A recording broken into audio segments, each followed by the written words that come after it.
તમે એક બહુ મોટી ઓર્ગેનાઇઝેશન યુરોપ ઇસિયા સાથે આ કામ કર્યું હતું, તે અનુભવ જરા કહો. હું એક કોઈ ટેકનિક આવું શોધું કાઢ્યું કે જેનાથી તમારે એકદમ સરળતાથી વધારે કંઈ હાથથી છેડછાડ કર્યા વગર એમાં રિસર્ચમાં ઇન્ટરેસ્ટ લેવા માટે તમારે સારા ટીચર હોવું બહુ જરૂરી કે માણસ થોડા માટે કંઈક ટ્રાયલ માટે હોય છે કે તમે ટ્રાયલ પણ અમારી પરત કરો, પ્રયોગ બી અમારા પરત કરો, ફેલ જાય તો બી અમારી જ જવાબદારી. કીધું એ પ્રમાણે કોઈ એ ભણાવવાવાળા જોઈએ, જેવું મારા ટીચરે ભણાવ્યું કે રિસર્ચ ઇઝ એન ઓબ્લિગેશન. એ ટાઈમપાસ નથી કે ચલો એઝ અ હોબી હું કઈ research it is not a hobby. નમસ્કાર દર્શક દોસ્તો, ડોક્ટર અતુલભાઈ અભ્યંકર સુરતના નામાંકિત ઇન્ટરવેન્શનલ કાર્ડિયોલોજિસ્ટની સાથે ઘણા એપિસોડની અંદર ચર્ચા થઈ અને ઘણા અલગ અલગ વિષયો પર વાત થઈ. આજે ડોક્ટર અતુલ અભ્યંકરના એક વધુ વિશેષ વાત પર આપણે ધ્યાન કેન્દ્રિત કરવાનો પ્રયાસ કરીશું અને તે છે રિસર્ચ. R&D એ કોઈ પણ વ્યક્તિગત બિઝનેસ હોય, ધંધો હોય, વ્યવસાય હોય, એમાં બહુ જરૂરી છે. નવા ઇન્વેન્શન આવતું જાય, દુનિયા ઝડપથી બદલાતી જતી જાય. પરિવર્તન એ કુદરતનો અપરિવર્તનશીલ નિયમ હોય, ત્યારે નવી વાતો જ્યાં સુધી નહીં જાણે તે વ્યક્તિ સમયને સાથે નથી ચાલતી એમ આપણે કહી શકીએ. પણ અતુલભાઈ અભ્યંકર સમયની સાથે ચાલનારા માણસ છે, એટલા માટે આજે એમના રિસર્ચ ઉપર આપણે કેટલીક વાતો કરીશું. એમણે 100 થી વધુ વિષયો પર રિસર્ચ પેપર બહાર પાડ્યા છે. કદાચ એ સંખ્યા 110 થી ઉપર પણ હોઈ શકે. પણ પોતાની ક્લિનિકલ પ્રેક્ટિસની સાથે આ કરવું બહુ અઘરું કામ છે. તો કેવી રીતે અભ્યંકર સાહેબ આ બધું આપ કરી શકો છો? નમસ્કાર. એમાં એવું છે કે એમાં રિસર્ચમાં ઇન્ટરેસ્ટ લેવા માટે તમારે સારા ટીચર હોવું બહુ જરૂરી. મારા લકીલી મારા 3 ટીચર્સ એવા હતા કે જેને મને એ શીખવાડ્યો કે રિસર્ચ ઇઝ એન ઓબ્લિગેશન. એટલે રિસર્ચ તમારું એક તમારા પ્રોફેશનમાંથી એક કર્તવ્યનું ભાગ છે.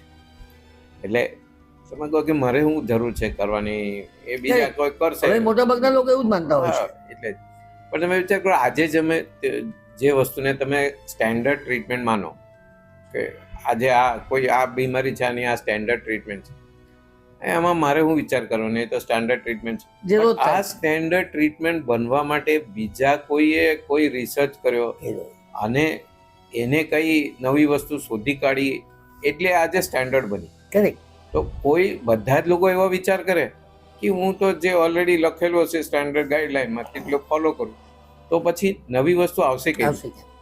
તો રિસર્ચ 2 પ્રકારનો હોય. એક મેડિસિન રિલેટેડ એટલે ડ્રગ રિલેટેડ, જે ઘણા બધા જે ફાર્માસ્યુટિકલ કંપની ઇન્વેસ્ટ કરીને પૈસા તેમાં મૂકીને કરતા હોય.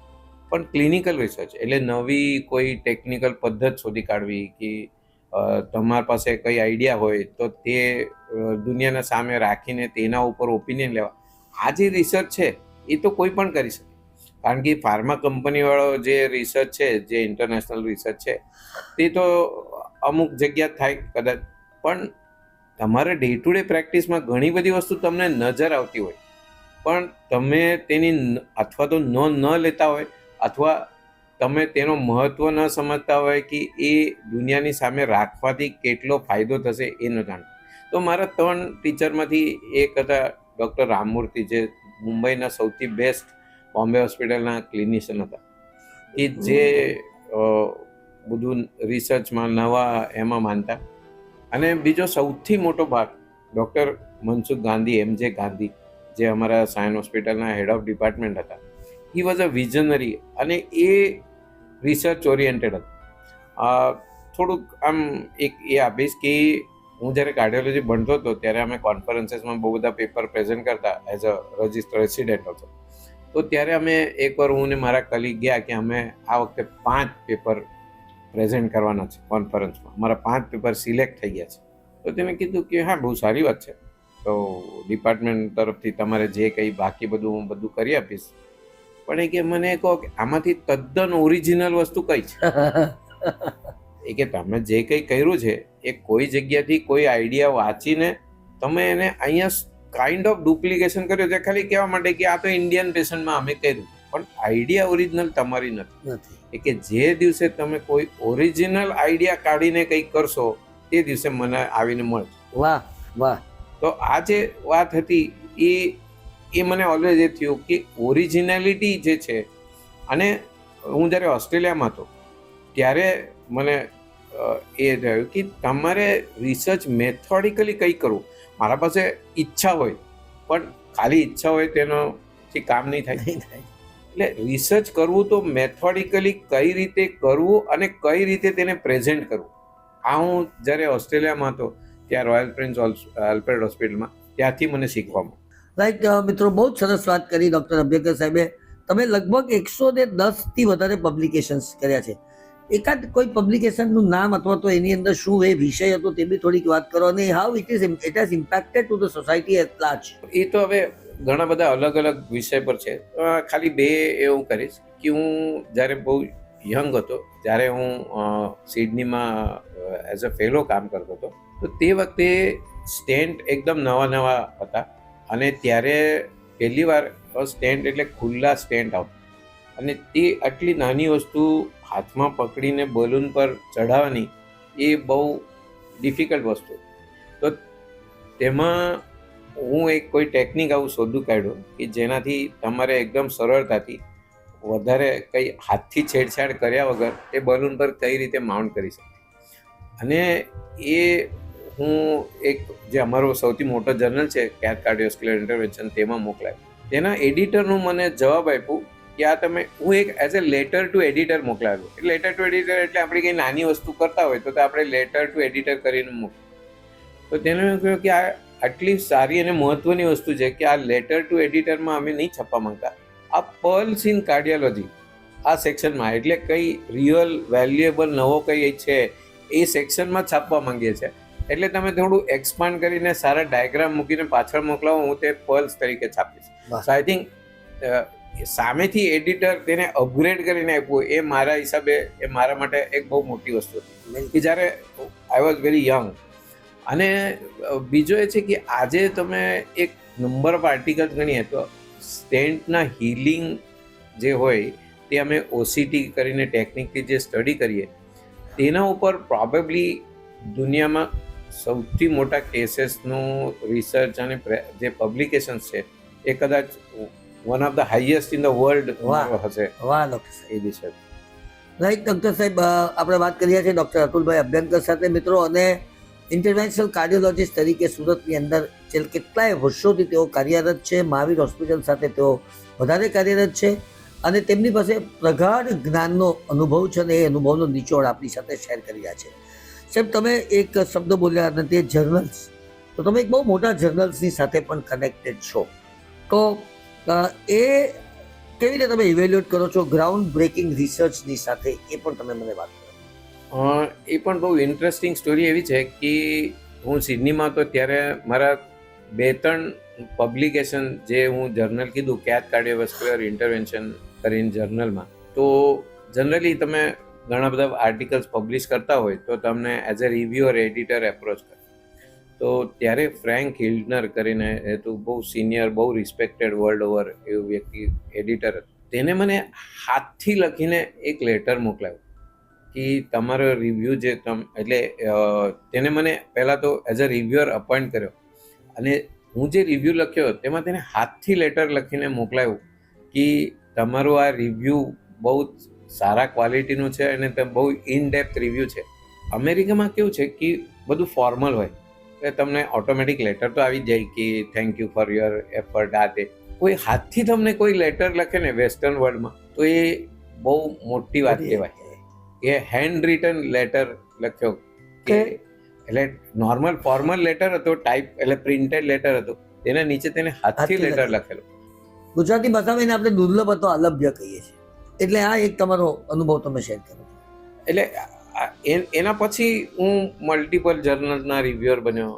એટલે એ અત્યારે તો હું આમ સમજો કે લગભગ 6 થી 7 ઇન્ટરનેશનલ જર્નલમાં, એટલે British journal of cardiovascular medicine, પછી international journal of cardiology, cath cardiovascular intervention, Egyptian heart journal, બીજા અમુક ઓનલાઈન જર્નલ છે સ્પ્રિંગર નેચરના, એમાં બધાના હું રિવ્યુઅર છું. 4 ઇન્ડિયન જર્નલના પણ રિવ્યુઅર છું. આ બધું વાંચે કોણ? તમે જે જર્નલમાં લખો છો તે વાંચે કોણ?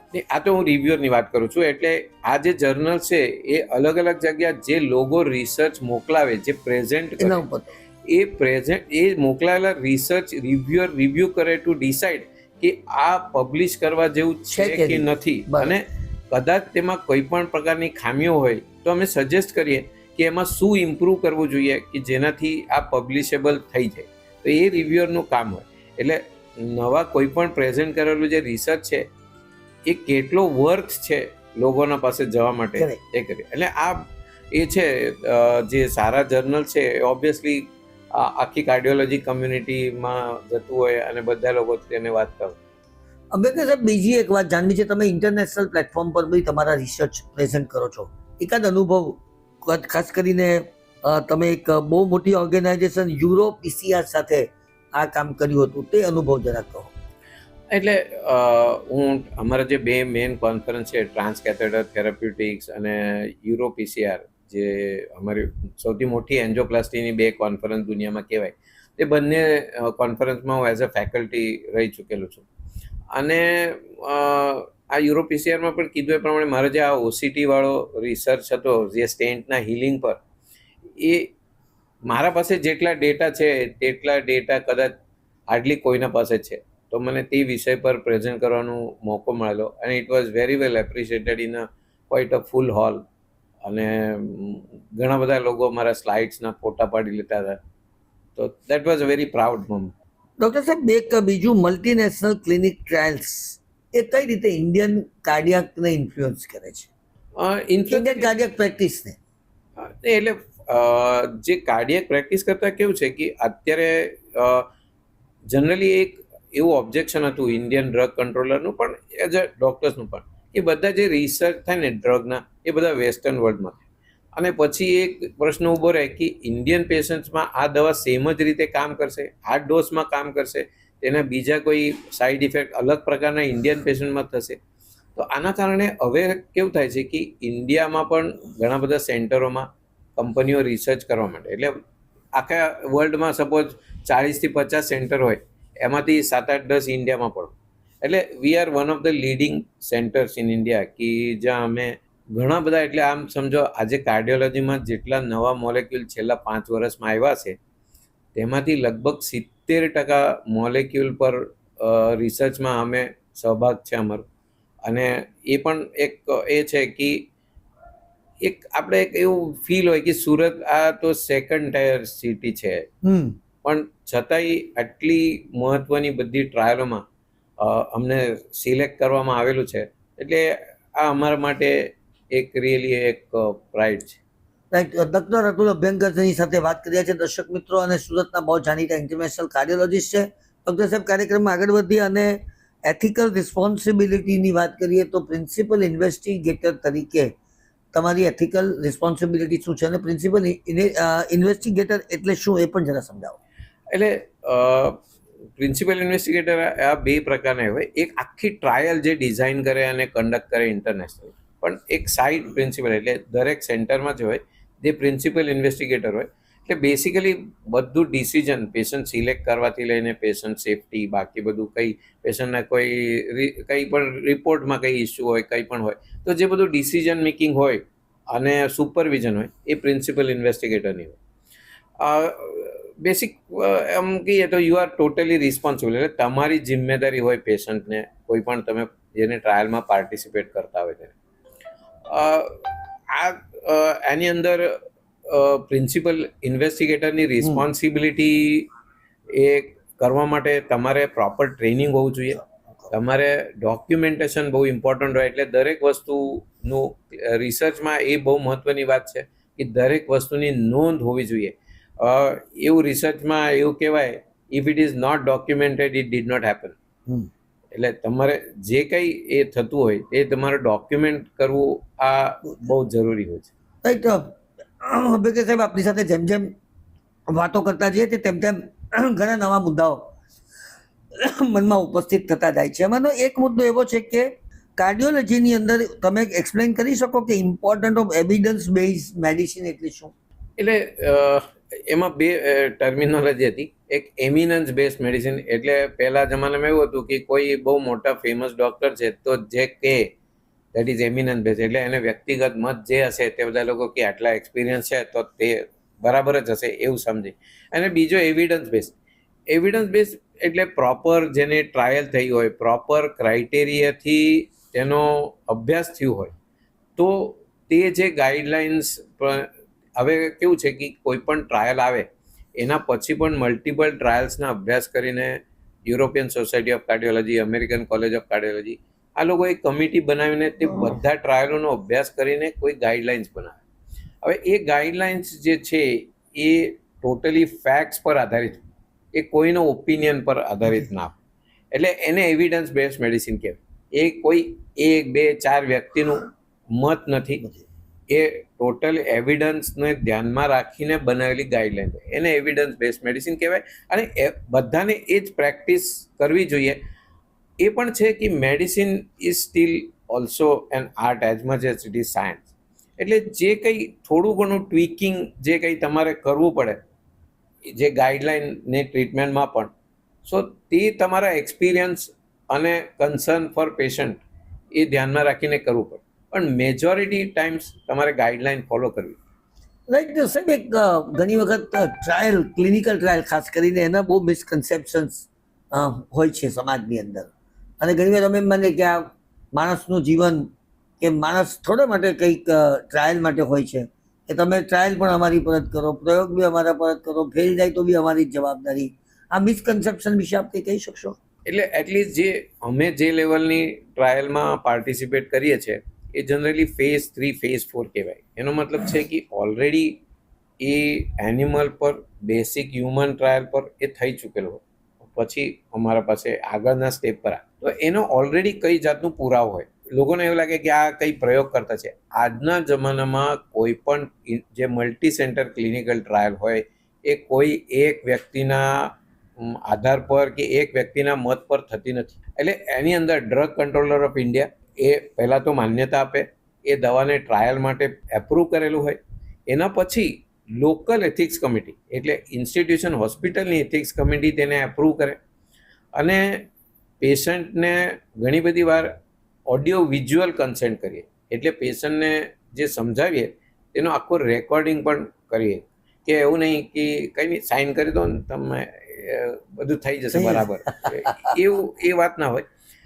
સેકન્ડલી, એક રીતે પેશન્ટને એવું લાગે કે આ કંઈ પ્રયોગ છે, પણ એ વાત પણ સમજવી જરૂરી છે કે કોઈ હ્યુમન પર, એટલે કોઈ પેશન્ટ પર જે આવી રીતની ટ્રાયલ જ ન થાય તો પછી નવા મેડિસિન ક્યારેય દુનિયામાં આવશે જ નહીં. બરાબર. પણ એટ ધ સેમ ટાઈમ પેશન્ટની જે સેફટી છે એ ગેરંટીડ હોય. એટલે અમે ક્લિનિકલ ટ્રાયલ કરતા છે, હવે સપોઝ રશિયામાં કોઈને કંઈ સાઈડ ઇફેક્ટ થયું તો તેની જાણ પણ અમને કરવામાં આવે કે તમારા, એટલે એ મલ્ટિપલ સેન્ટરમાંથી અમુક પ્રકારના સાઈડ ઇફેક્ટ દેખાય. અમારા અહીંયા ધારો કે કોઈ પેશન્ટને કંઈ નથી થયું, પણ જર્મનીમાં એકને થયું, રશિયામાં એકને થયું, હજી સાઉથ આફ્રિકામાં એકને થયું, પણ એની જાણ અમને કરવામાં આવે જેવું થાય તેવું. તો અમારો વધારે વોચ રહે કે આપણા પેશન્ટને આ પ્રકારનું તો કંઈ થતું નથી, એટલે અમે સામેથી પૂછી શકીએ કે તને આવું કંઈ થયું નથી ને. સો એક પ્રકારે તમારી સેફટી, જો આજે જે પેશન્ટને સ્ટાન્ડર્ડ મેડિસિન પણ આપીએ છીએ તેમાંય અમુક ટકાને સાઈડ ઇફેક્ટ તો થતા જ હોય. એવું નથી કે કોઈ મેડિસિન 0 સાઈડ ઇફેક્ટ વાળી છે, પણ ઉલટો તમારા ઉપર ધ્યાન વધારે હોય. એટલે ટ્રાયલ કરવાવાળાનું હોય, એથિક્સ કમિટીનું હોય, ડ્રગ કંટ્રોલરનું હોય, દવાની કંપનીવાળાનું હોય, એટલે બધા લોકો તમારા ઉપર ધ્યાન રાખતા હોય. એટલે you are kind of in a safer situation and you are much better monitored patient than any other patient. Right. એટલે પ્રયોગ કરવા માટેની પ્રયોગશાળાની અંદર તમે સૌથી વધારે સિક્યોર્ડ હોય છે તેવું તમે કહી શકો. રાઈટ. મિત્રો, આપણે બીજો એક પ્રશ્ન, સ્ટેન્ટ, આપણે એક શબ્દ સાંભળીએ છીએ. સાહેબે હાર્ટ પેશન્ટ હતો, હાર્ટ એટેક જેવું લાગ્યું અને પછી એક સ્ટેન્ટ બેસાડી દીધો, અથવા 2 સ્ટેન્ટ બેસાડ્યા, અથવા તો 3 સ્ટેન્ટ સુધી પણ બેસી શકે. પછી આખો તબક્કો બદલાઈતો જતો હોય છે. આ સ્ટેન્ટની અંદર પણ 25 વર્ષનો લગભગ લાંબો ઇતિહાસ છે. સામાન્ય સ્ટેન્ટથી માંડીને આજે અદ્ભુત ક્રાંતિ કરી શકે એવા સ્ટેન્ટ અસ્તિત્વમાં આવી ગયા છે. તો એ સ્ટેન્ટની હિસ્ટ્રીને સાહેબ પાસેથી સમજવાની કોશિશ કરીશું. એટલે ઓરિજિનલી અમે જ્યારે એન્જિયોપ્લાસ્ટી ચાલુ કરી ત્યારે ખાલી બલૂનથી આપણે નળીને ખોલતા હતા. પછી તેને ખુલ્લી રાખવા માટે સ્ટેન્ટનો ઉપયોગ થયો. જે મેજર અચાનક થવાવાળા કોમ્પ્લિકેશનથી બચાવતો, પણ તેમાં ફરી બ્લોક આવવાની શક્યતા વધારે રહેતી. તો એ જે શક્યતા વધારે રહેતી હતી એના માટે ડ્રગ કોટેડ સ્ટેન્ટ એટલે દવાવાળા સ્ટેન્ટનો વિકાસ થયો. એના પછી સ્ટેન્ટના ડિઝાઇન અને સ્ટેન્ટની ડિલિવરી સિસ્ટમ એટલે એ જે બલૂન પર બેસાડીએ તે બલૂન અને સ્ટેન્ટનું મેચિંગ, સ્ટેન્ટના ડિઝાઇન, સ્ટેન્ટના થિકનેસ ઘટાડવાનું રિસર્ચ, આ બધાને આજે ટેકનોલોજી એટલી સારી થઈ ગઈ છે કે કોઈ જગ્યા સ્ટેન્ટ પહોંચાડી ન શકાય કેટલી ખરાબ અને વાકી ઝૂકી નળીમાં પણ એવું હવે રહ્યું નથી. અને મૂકેલા સ્ટેન્ટમાં ફરી બ્લોક આવવાની શક્યતા હવે આમ 2 થી 3% જેટલી ઓછી થઈ ગઈ છે. એટલે આજના જમાનામાં લોકો 5, 6, 8 સ્ટેન્ડ પણ મુકાવે છે તો એ ડર નથી હોતું કે આટલા સ્ટેન્ડ મૂકે એમાં 4 બંધ થઈને આવી જાય. તો એ હવે નંબર ઓફ સ્ટેન્ડથી કંઈ ફરક નથી થતો અને બેસિકલી રીબ્લોકેજના ચાન્સ બહુ ઓછા થાય. સાહેબ, તમે આજે આપણે રિસર્ચની બધી વાત કરીએ છીએ તો ગ્લોબલ કાર્ડિયોલોજી જે રિસર્ચ છે તેમાં વેર ઇન્ડિયા સ્ટેન્ડ્સ, ભારત ક્યાં છે? એટલે એ કહું છું કે આપણા અહીંયાથી હજી પણ પબ્લિકેશન, સાયન્ટિફિક પબ્લિકેશન એટલા બધા હોતા નથી. એનું મેઇન કારણ છે મલ્ટીફેક્ટોરિયલ, એટલે કે આપણે ડેટા પહેલાં તો બરાબર રેકોર્ડ કરતા નથી, બરાબર તે રેકોર્ડ કરીને સ્ટોર કરતા નથી. એટલે તમારે પહેલાં તો તમારી આઈડિયા હોય તો તેના માટે ડેટા જોઈએ. ઘણા બધા લોકોને એવું લાગે મારે કંઈ પેપર લખવું છે, મારા પાસે તો 1000 પેશન્ટના ડેટા પડે છે. તો ડેટા ઇઝ નોટ રિસર્ચ. એ ડેટામાંથી શું શોધી કાઢવાનું એ આઈડિયા જોઈએ. તો પહેલાં તો તમારી પાસે આઈડિયા જોઈએ, ડેટા જોઈએ, અને એના પછી કઈ રીતે પેપર લખવું એની કલા જોઈએ. એટલે કલા કરતાં એક સાયન્સ છે, એટલે not art, probably science of writing paper એ જોઈએ. આ 3 વસ્તુનો આપણા દેશમાં અભાવ છે. એટલે હવે પરિસ્થિતિ ચેન્જ થાય છે. ઘણા બધા સારા મોટા ઇન્સ્ટિટ્યૂટમાં, મોટી હોસ્પિટલોમાં આ બધું વ્યવસ્થિત રીતે થવા માંડ્યો છે. લોકો ઇન્ટરનેશનલી પ્રેઝન્ટ કરે છે, ઇન્ટરનેશનલ પબ્લિકેશન કરે છે. પણ એક તો એટીટ્યુડ ઓછી છે કે આપણે કંઈ રિસર્ચ કરવું જોઈએ કે કંઈ કરવું જોઈએ, અને સેકન્ડ કરવું હોય તો કઈ રીતે કરવું એ ટ્રેનિંગનો અભાવ છે. એટલે હમણાં મને બહુ આનંદ થયો, મારે 2 વાર સુરતના મેડિકલ કોલેજના પોસ્ટ ગ્રેજ્યુએટ સ્ટુડન્ટને હું સ્પેશિયલ વર્કશોપ કરીને જર્નલમાં પબ્લિકેશન કઈ રીતે કરવા રિસર્ચ કરીને એના ઉપર હું વર્કશોપ લીધેલું 2 વર્ષ, કે ટુ ગાઈડ ધેમ કે તમારે ઇન્ટરેસ્ટ હોય તો કઈ રીતે કરવું. અને ગુડ પાર્ટ ઇઝ કે ઘણા બધા લોકોએ અટેન્ડ કર્યો, કારણ કે કોઈ ઇન્ટરેસ્ટ લેવાવાળો હોવો જોઈએ તો તમે કોઈને શીખવાડો. તો ઇટ વોઝ વેરી હાર્ટનિંગ ટુ નો કે આટલા લગભગ મારા હિસાબે 70-80 જેવા સ્ટુડન્ટ્સ હતા કે જે રિસર્ચ કરવામાં ઇન્ટરેસ્ટ રાખતા હતા. રાઈટ. દર્શક મિત્રો, છેલ્લો સવાલ પૂછીને આજની વાતને અલ્પ વિરામ આપવાનું પસંદ કરીશું. રિસર્ચની આખી જે સિસ્ટમ છે અને આવનારા ભવિષ્યને ધ્યાનમાં રાખીને સુરતની અંદર રિસર્ચની ડ્રાઇવિંગ સિસ્ટમ કેવી હોવી જોઈએ તેના પર આપણે પ્રકાશ પાડી શકીએ? એ કીધું પ્રમાણે આ મેડિકલ કોલેજથી લઈને સારા ટીચર એવા હોવા જોઈએ કે જે રિસર્ચ માટે લોકોને પ્રોત્સાહિત કરે.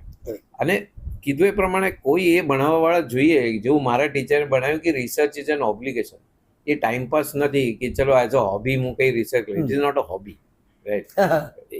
It is an obligation. અને એ જ્યાં સુધી તમે આ પ્રિન્સિપલ જ નહીં સમજો કે મારે રિસર્ચ શું કામ કરવું છે, અને એ પણ હું માનું, ચલો તમારે રિસર્ચમાં એવું બધું ઓબ્લિગેશન તરીકે નહીં, પણ તમારે જરૂર છે પેપર પબ્લિશ કરવાની, પ્રમોશન માટે, અમેરિકામાં એપ્લાય કરવા માટે, બીજો કંઈ કારણે, પણ તે જે કંઈ કરવાની જરૂર છે તે પ્રોપરલી કરો.